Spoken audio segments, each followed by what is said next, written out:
The Little Red, or Rhaetian Railway, is what the people of the canton of Graubünden call it. This is how they commonly express the fondness they feel for the Rhaetian Railway.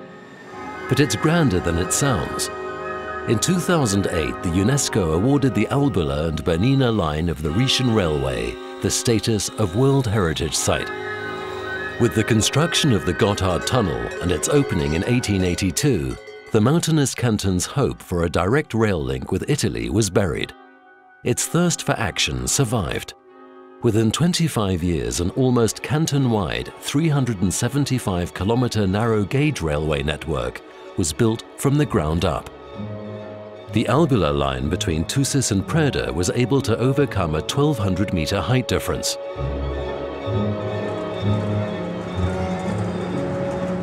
In Thusis, the landscape loses the mellow charm of the Domleschg. Two ravines block the way to the south, the Via Mala and the Schinn. To cross the Albula in the Schinn Gorge in Solis, the railway pioneers created their first masterpiece, the Solis or Bachtobel Viaduct.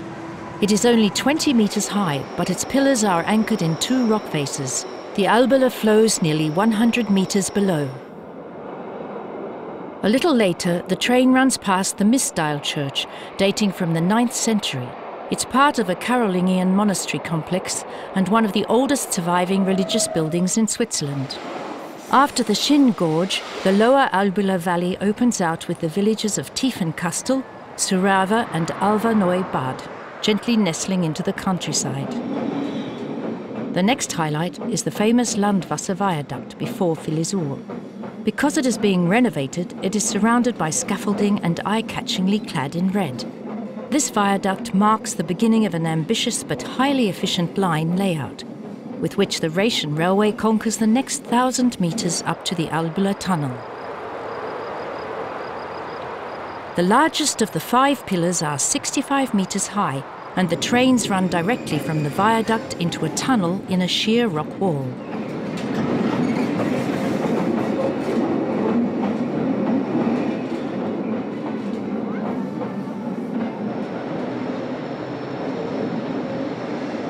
With trains once an hour, plus occasional freight trains and the various additional Glacier Express trains, around 60 train configurations roll over the bridge daily.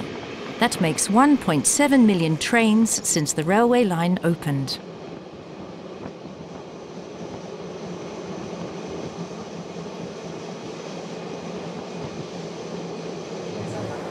The Bernina Railway reaches its highest speed of 60 kilometers an hour on the single straight stretch before the Moritz stop.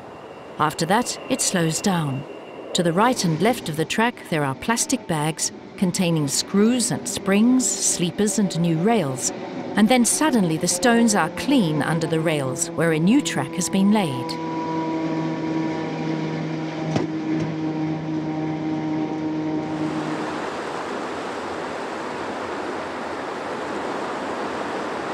The tourists travelling towards Moritz the next day may notice the construction team's yellow carriage on a siding, but most only have eyes and cameras for the natural beauty.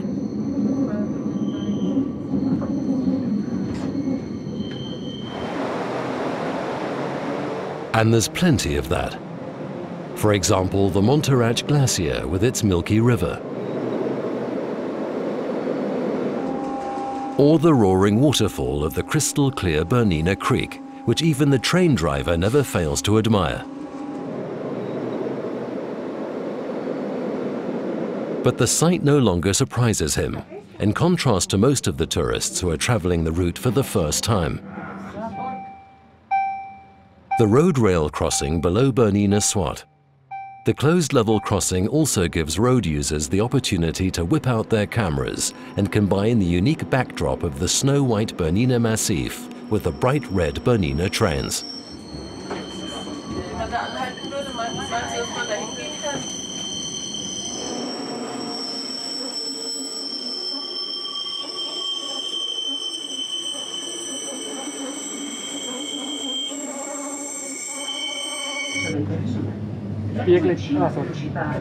Il fisso Bernina raggiunge i 4.049 metri.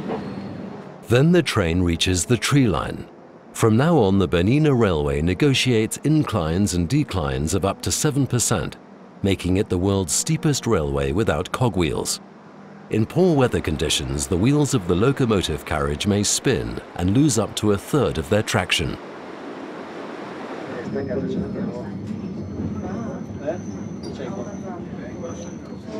At exposed places, galleries protect the railway line. Perhaps the engineers used the work of church architects as a model here.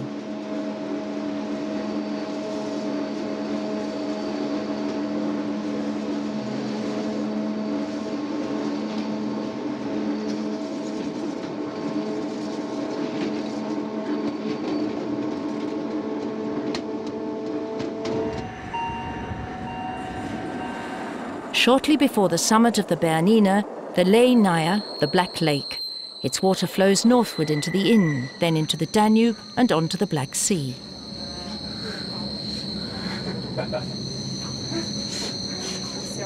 Just a few meters higher, the Lago Bianco, the White Lake.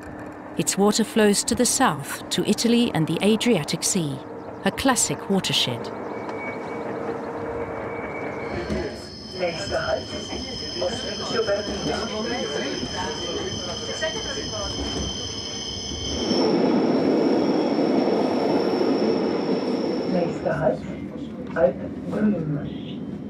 Here, high above the Lake of Cavaglia, there is no road, but for exactly this reason, and because the view is breathtaking, the small hotel and few huts are popular destinations for hikers and railway freaks.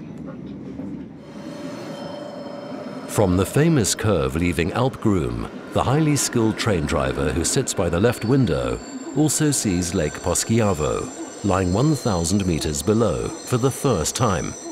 He often needs to brake firmly on this stretch because the line descends to the valley with a steep gradient of 7% through many curves and exposed places.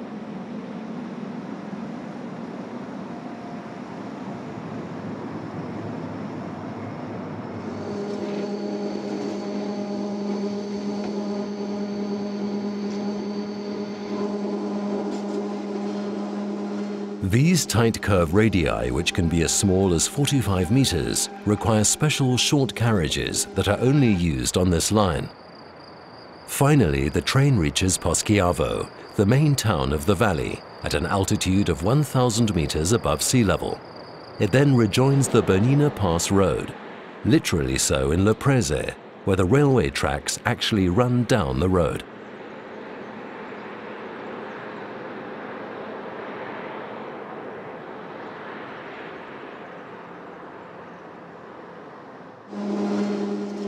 Largo, Lakeview, lies at the lower end of the Lake of Poschiavo.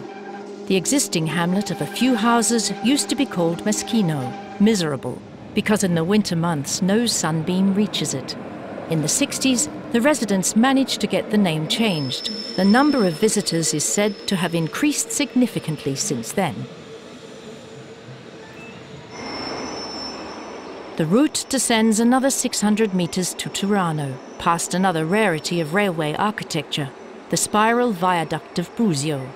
The train turns through about 360 degrees on open track.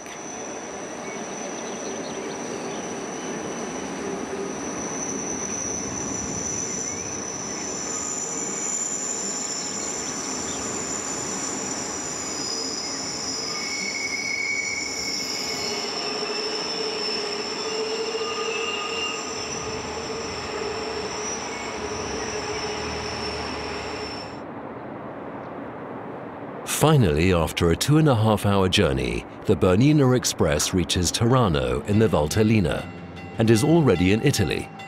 For a long time, the Valtellina belonged to the Grey Confederacy, which became the future canton of Graubünden. Even today, Veltliner is seen as a local wine by the people of Graubünden. In the religion-related turmoil in this area, the Valtellina changed back and forth several times from the Catholic to the Protestant camp, before it was allocated to Italy by the Congress of Vienna in 1815. But that's another, more sinister story.